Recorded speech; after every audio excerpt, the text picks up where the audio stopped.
Of thermodynamics unit, जो biochemistry का paper है CC7, उसमें आप देखिएगा कि लॉ ऑफ थर्मोडायनेमिक्स यूनिट 1 में है।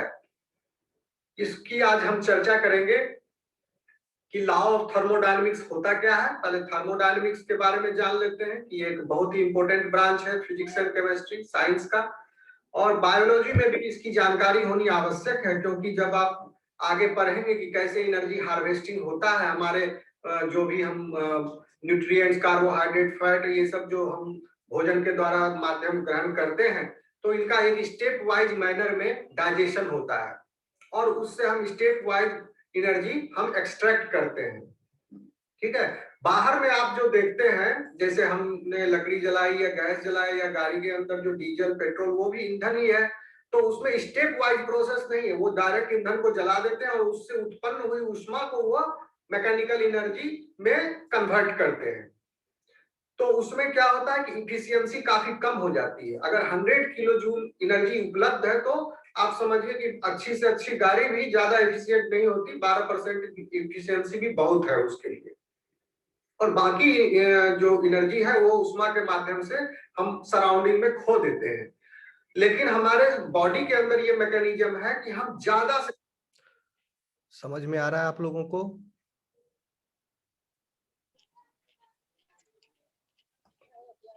कैच कर पा रहे हैं आप लोग? Yes sir. हाँ, ध्यान से सुनिएगा, है ना? ओके। ज्यादा मैक्सिमम हम उस एनर्जी को यूटिलाइज कर लेते हैं। फिर से सुनिए। आप समझिए कि अच्छी से अच्छी गाड़ी भी ज्यादा एफिशिएंट नहीं होती, 12% इफिशियंसी भी बहुत है उसके लिए। और बाकी जो एनर्जी है वो उष्मा के माध्यम से हम सराउंडिंग में खो देते हैं। लेकिन हमारे बॉडी के अंदर ये मैकेनिज्म है कि हम ज्यादा से ज्यादा मैक्सिमम हम उस एनर्जी को यूटिलाइज कर लेते हैं।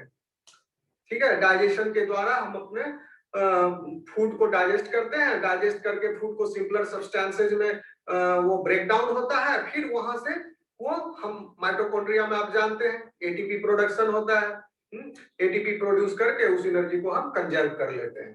तो जानते हैं कि थर्मोडायनेमिक्स क्या है। सबसे पहले थर्मोडायनेमिक्स मतलब थर्मो मींस एनर्जी और डायनेमिक मींस इट्स फ्लो। ठीक है, तो there are several laws of thermodynamics. सबसे पहले क्या है, zeroth law of thermodynamics, correct? If two zeroth law of thermodynamics का स्टेटमेंट क्या है, if two systems are in thermal equilibrium with a third system, then they are in thermal equilibrium with one another. कहने का मतलब हुआ कि अगर A is equal to B है और B is equal to C है, then A is equal to also C. तो देखते हैं कैसे इसको डिफाइन किया गया है। When two systems are in contact with each other and no energy flow takes place between them, then the two systems are said to be in thermal equilibrium with each other.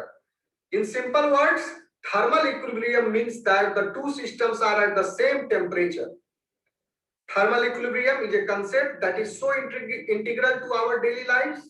For instance, let us say you have a bowl of hot soup and you put... hello, यहाँ तक समझ में आया आपको क्या मैं कह रहा हूँ? Yes sir. थर्मोडायनेमिक्स क्या है? Yes yes. Movement of thermal energy, ऐसे समझ लो आप, simple movement of thermal energy. अब हीट तो मैक्रोस्कोपिक है, ओके। हीट कंडक्शन हो सकता है, तो कहां पर हीट का कंडक्शन होता है? ज्यादा गर्म से ठंडे गर्म की ओर, जिसका टेम्परेचर ज्यादा है और जिसका टेम्परेचर कम है, तो ज्यादा टेम्परेचर से कम टेम्परेचर की ओर हीट एनर्जी फ्लो होगा। तो यही थर्मोडायनेमिक्स में पूरा लॉ के द्वारा बताया गया है। तो फर्स्ट जीरोथ लॉ क्या कहता है? जीरोथ लॉ ये कह रहा है कि at equilibrium the energy heat energy of the two system will be equal. अगर हायर टेम्परेचर है तो उससे सिंपली कंडक्ट होकर के लोअर टेम्परेचर की ओर एनर्जी जाएगा, बस इतना ही मतलब है, समझ लो। सिस्टम में जैसे चाय का कप है, गर्म है, टेबल पर रखा हुआ है, वो अपने आप ठंडा हो रहा है। क्यों ठंडा हो रहा है? क्योंकि सराउंडिंग में टेम्परेचर कम है। तो ज्यादा गर्म है चाय तो वो अपना हीट जो है रिलीज कर रहा है। ऐसा तो नहीं होगा कि चाय जो है वापस और गर्म हो जाए। ठीक है। और गर्म कब होगा? जब सराउंडिंग उससे भी ज्यादा गर्म हो, चाय से भी ज्यादा गर्म, तब चाय और गर्म हो जाएगा। लेकिन चाय ठंडा होगा क्योंकि सराउंडिंग का टेम्परेचर कम है। तो सर ज्यादा गर्म से मतलब, हाँ हाँ बोलिए। सर मतलब ज्यादा गर्म से ठंडा होने की प्रक्रिया को थर्म, यस सर। हाँ, ये जीरोथ लॉ की हीट जो है हायर टेम्परेचर से लोअर टेम्परेचर की ओर फ्लो करेगा, अगर आप अलाउ किए हैं हीट को फ्लो करने के लिए तब। तो क्या होगा इस as a result of this, एक इक्विलिब्रियम आ जाएगा। तब तक हीट फ्लो होगा जब तक इक्विलिब्रियम नहीं आ जाए।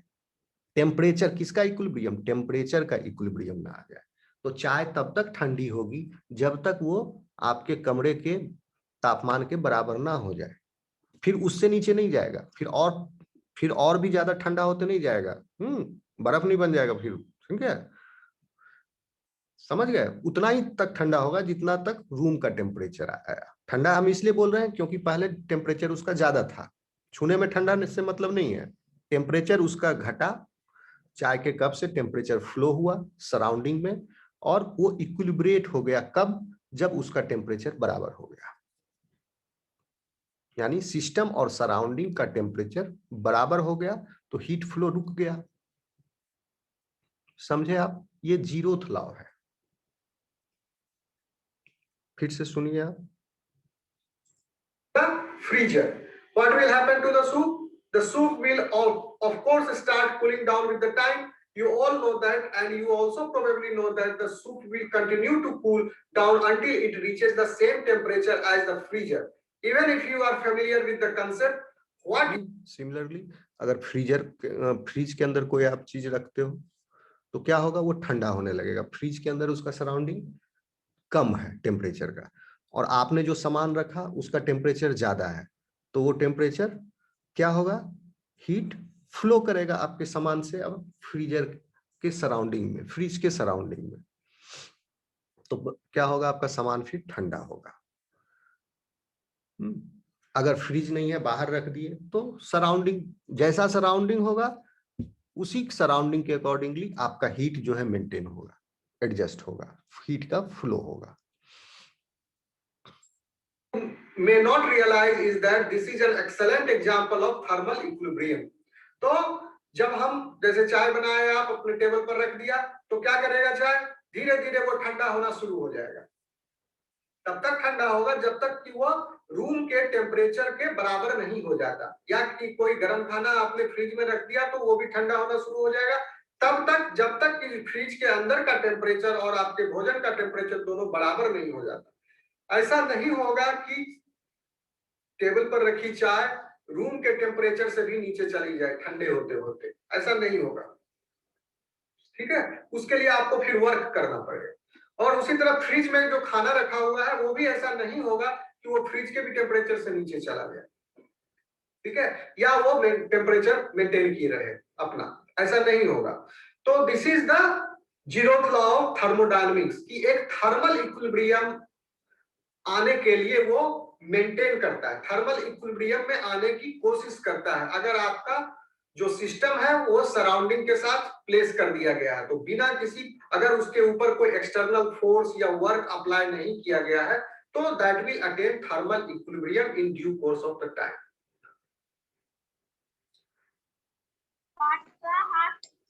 इसके बाद हाँ, किसी को कोई प्रॉब्लम है समझने में? जीरोथ लॉ आवाज आ रही थी अच्छे से?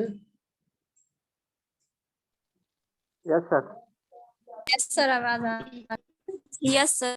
जीरोथ लॉ समझ गए? क्योंकि थर्मोडायनेमिक्स में जी सर। 4 लॉ हैं, अभी हम जीरो वाला लॉ पढ़े हैं, उसके बाद 1 2 3 3 लॉ और है।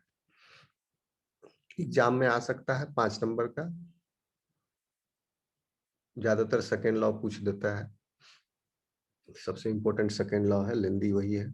फर्स्ट लॉ क्या है ये बताइए, सेकेंड लॉ क्या है, ये डायरेक्ट टाइप का क्वेश्चन रहता है। न्यूमेरिकल रहता है कि नहीं? I am not sure. Numerical भी रहता है क्या? आप लोग देखे हो कभी क्वेश्चन पुराना सीनियर का? मेरे ख्याल से न्यूमेरिकल नहीं रहता होगा। ओके वो तो होगा सर, केल्विन वगैरह चेंज करने वाला तो होगा ना सर थर्मोडायनेमिक्स। वो होगा, वो एक एंट्रोपी वाला, वो सब सिंपल वाला देख लेंगे हम लोग।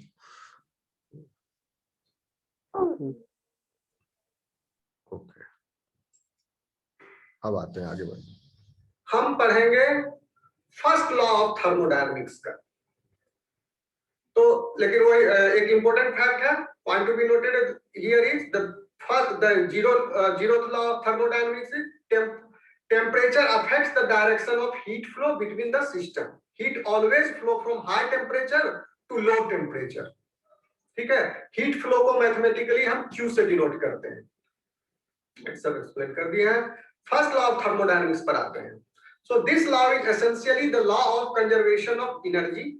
Energy can neither be created nor be destroyed. ये तो आपने पहले सुना होगा कई बार कि एनर्जी को ना ही हम उत्पन्न कर सकते हैं ना ही हम खत्म कर सकते हैं। यह सिर्फ एक रूप से दूसरे रूप में परिवर्तित होता है। It can just be converted from one form to another.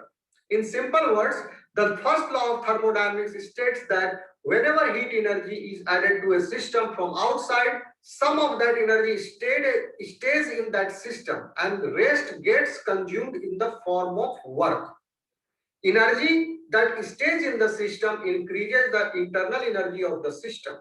This internal energy of the system can be manifested in various. Hello, second law समझे आप? Energy can neither be created, first line first law, energy can neither be created nor be destroyed. It can only be transferred from one form to another form. Okay, तो आपका जो है energy एक form से दूसरे form में transfer हो सकता है, होता है। तो इंटरनल एनर्जी, इसमें एक टर्म आएगा इंटरनल एनर्जी। इंटरनल एनर्जी वो एनर्जी होती है किसी वस्तु की जो कि उसके हर पार्टिकल के अंदर मौजूद है और इसको मेजर नहीं किया जा सकता है। इंटरनल एनर्जी को, किसी एक वस्तु में कितनी इंटरनल एनर्जी मौजूद है इसको मेजर करना इम्पॉसिबल है, क्योंकि there is tremendous amount of energy stored in a small object, even a small object. Okay, बाद में आइंस्टाइन ने इसी कंसेप्ट को यूज किया और बम बनाया, बम बनाने का फॉर्मूला दिया, एटम बम, E=mc²। किसी भी ऑब्जेक्ट में ट्रिमेंडस अमाउंट ऑफ एनर्जी होता है। तो internal energy is the some total of the energy contained in that object. तो उस ऑब्जेक्ट के अंदर जितनी भी एनर्जी है उस सब का सम टोटल जो है इंटरनल एनर्जी है। तो कहाँ कहाँ से एनर्जी आया उस ऑब्जेक्ट के अंदर? केमिकल कंपाउंड है उस ऑब्जेक्ट में तो केमिकल बॉन्ड में एनर्जी है। ओके, अगर वो वस्तु किसी स्थान पर रखी हुई है उसमें पोटेंशियल एनर्जी है, क्योंकि वह स्थान से जब वो नीचे जाएगी तो उसमें काइनेटिक एनर्जी उत्पन्न होगा, तो उसके अंदर पोटेंशियल एनर्जी भी है। न्यूक्लियर एनर्जी है उसके अंदर।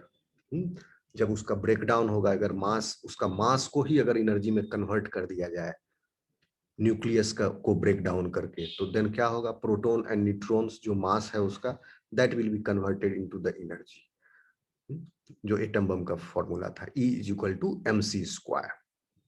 तो tremendous amount of energy released, तो वो एनर्जी उसके अंदर मौजूद है। प्लस टेम्परेचर है उस ऑब्जेक्ट का, तो टेम्परेचर, कुछ भी तो टेम्परेचर होगा ही। ये आप समझ लीजिए कि टेम्परेचर को मापने के लिए 3 स्केल है जो आप सुने होंगे अभी तक।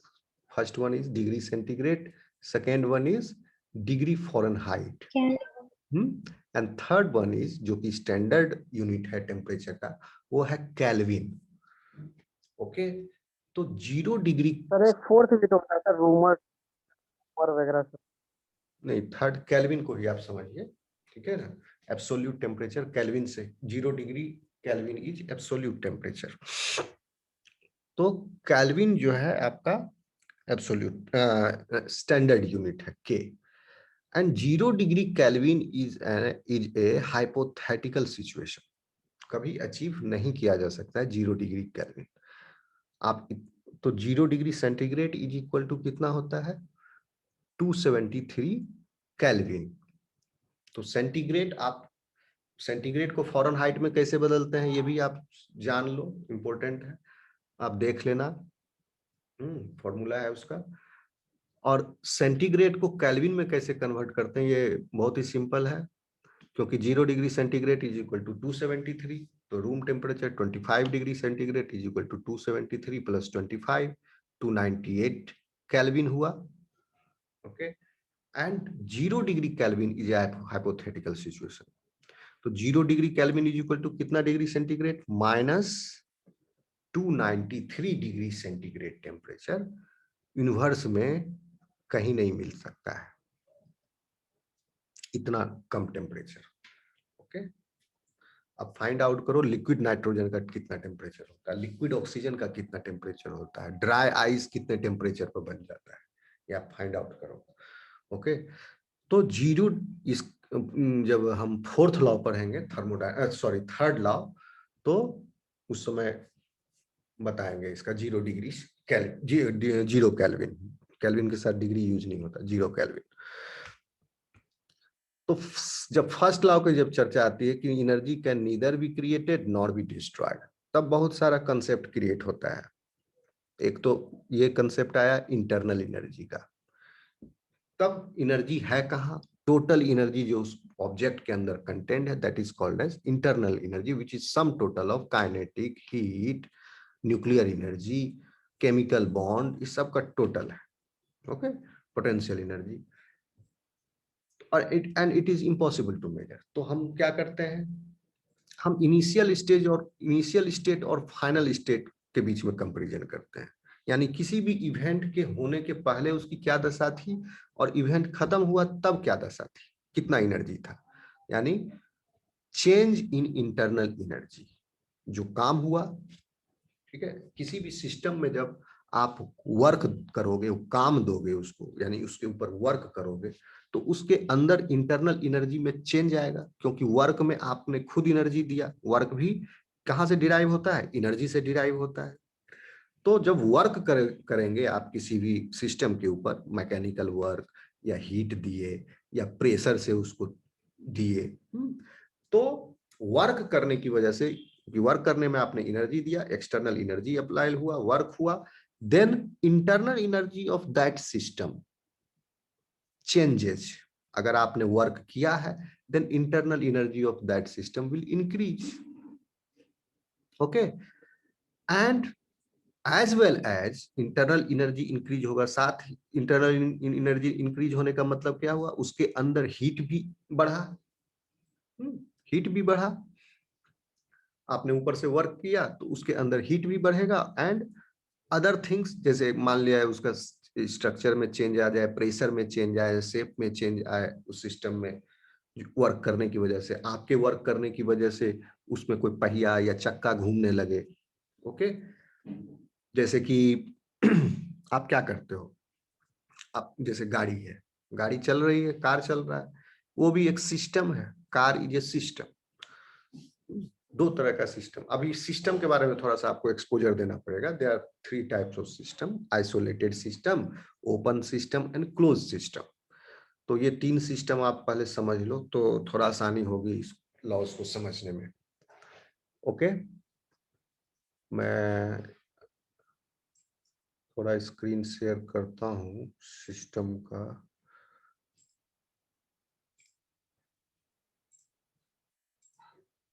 ये दिख रहा है स्क्रीन आपको? Yes sir. सी,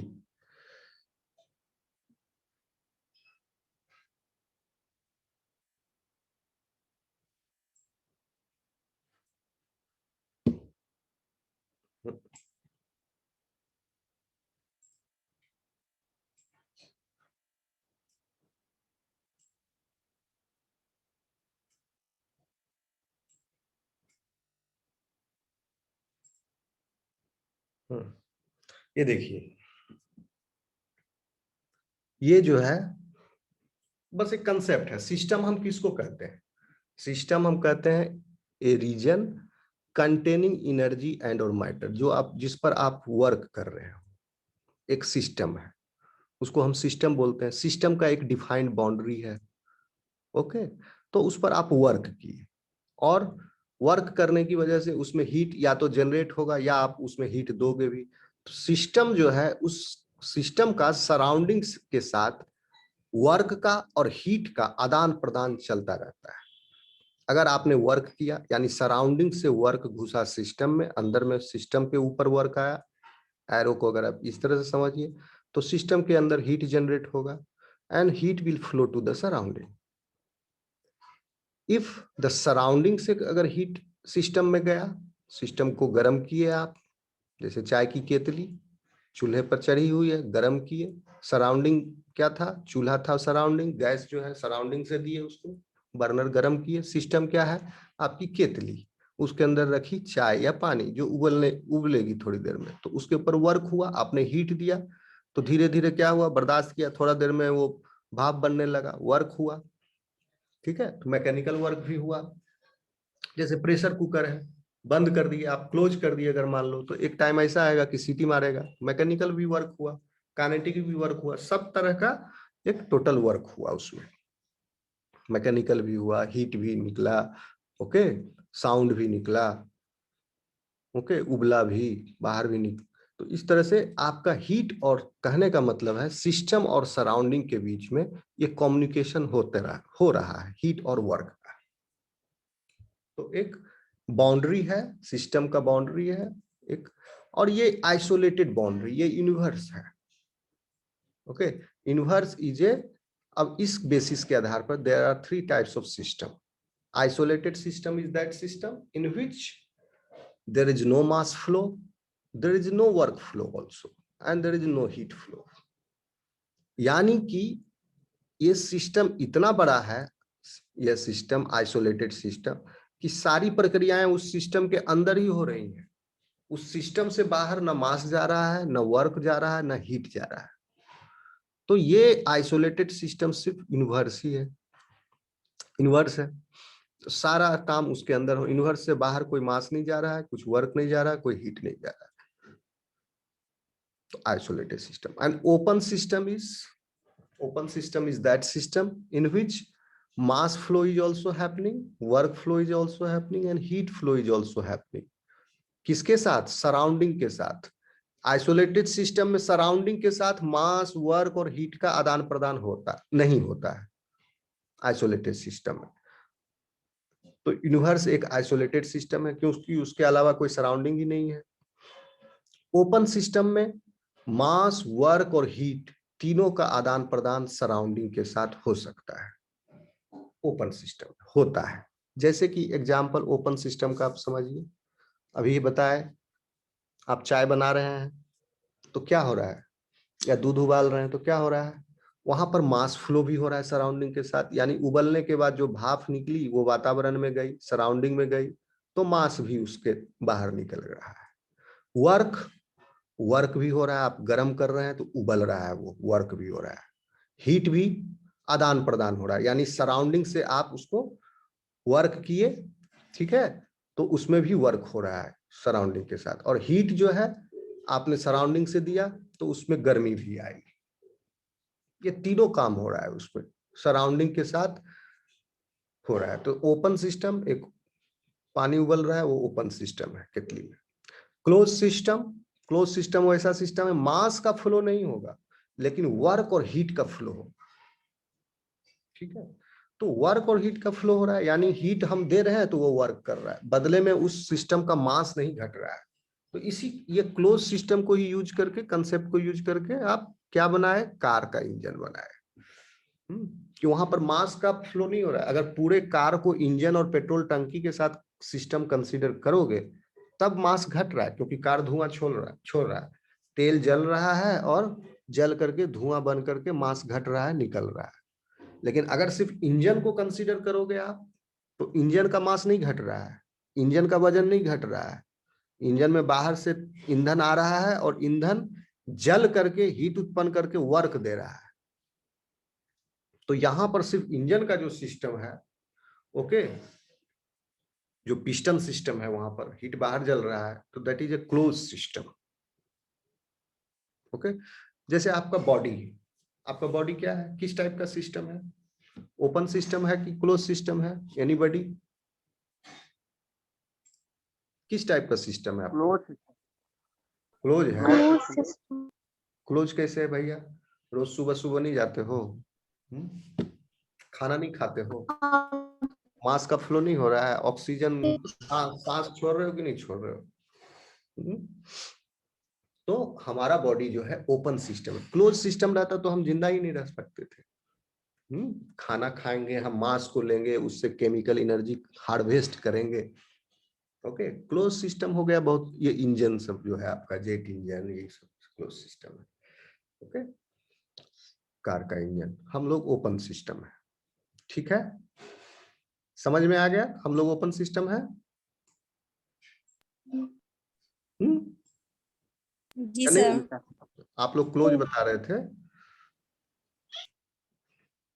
ओके, देखिए, an isolated system cannot exchange both energy and mass with its surroundings. The universe is considered an isolated system. Closed system, across the boundary of the closed system, इस system के boundary के अंदर ही close system में आपका work और heat का आदान प्रदान होगा सराउंडिंग के साथ। तो ये क्लोज सिस्टम है, ये सिस्टम अभी क्लोज सिस्टम कहला रहा है, वर्क और हीट का आदान प्रदान होगा। ओपन सिस्टम, जब मास भी आदान प्रदान हो, takes place but the transfer of mass doesn't takes place. Refrigerator यानी compression of gas in refrigeration of gas, the piston cylinder assembly are example of close system. Refrigerator हो गया आपका क्लोज सिस्टम। कैसे क्लोज सिस्टम है? Heat और work हो रहा है लेकिन मास का फ्लो नहीं हो रहा है वहां। ठीक है, कंप्रेसर में जो गैस घूम रहा है उसका उतना ही गैस बच रहा है, अनलेस एंड अनटिल कंप्रेसर में कुछ मैकेनिकल फॉल्ट हो, लीक हो जाए। तो refrigerator is closed system. Open system, in an open system the mass and energy both may be transferred between the system and surrounding. A steam turbine is an example of open system. मास भी हो रहा है, heat भी हो रहा है, work भी हो रहा है, तीनों। तो ये आप कंसेप्ट समझे कि नहीं समझे? आइसोलेटेड, ओपन, क्लोज्ड और सिस्टम और सराउंडिंग। सर आइसोलेटेड उतना अच्छे समझ में नहीं आया। आइसोलेटेड सिस्टम ऐसा सिस्टम है जिसमें ना मास का सराउंडिंग के साथ आदान प्रदान है, ये पूरी तरह से आइसोलेटेड है, नाम से स्पष्ट है, आइसोलेटेड है ये सिस्टम। किससे आइसोलेटेड है? सराउंडिंग से आइसोलेटेड है। तो सराउंडिंग के साथ ना उसमें मास का आदान प्रदान हो रहा है इस सिस्टम का, ना वर्क का, ना हीट का, तो कुछ नहीं हो रहा है उस सिस्टम में। डल सिस्टम है, आइडल सिस्टम है ये। ठीक है, आइसोलेटेड सिस्टम किसको कहेंगे? एक डेड बॉडी है सपोज करो, कुछ देर के लिए वो आइसोलेटेड सिस्टम है, बाद में डिकम्पोज होगा, मास घटेगा उसका, ना उस पर वर्क हो रहा है ना हीट। अगर वो पूरी तरीके से सराउंडिंग के बराबर उसका बॉडी भी ठंडा हो गया तो ना हीट का आदान प्रदान हो रहा है क्योंकि अंदर उसके डाइजेशन नहीं हो रहा है, कुछ प्रक्रिया नहीं चल रही लाइफ प्रोसेसेस की, तो हीट भी उत्पन्न नहीं हो रहा है। सराउंडिंग पर आके जो जीरोथ लॉ है वहां पर इक्विलिब्रियम आ गया तो हीट बराबर हो गया, वर्क भी कुछ नहीं कर रहा है और मास भी कुछ देर के लिए उसका घट बढ़ नहीं रहा है, एक दो दिन बाद घटेगा उसका मास, तो कुछ देर के लिए आइसोलेटेड सिस्टम। इस यूनिवर्स भी हमारा आइसोलेटेड सिस्टम है क्योंकि सारी प्रक्रिया यूनिवर्स के अंदर हो रही है, बाहर तो कुछ है नहीं, सराउंडिंग है नहीं यूनिवर्स के बाहर, तो सारा मास, वर्क और हीट सब यूनिवर्स के अंदर ही हो रहा है, उसके बाहर कहीं आदान प्रदान हो नहीं रहा है यूनिवर्स के बाहर से। सारे सिस्टम जो है इस बड़े आइसोलेटेड सिस्टम जो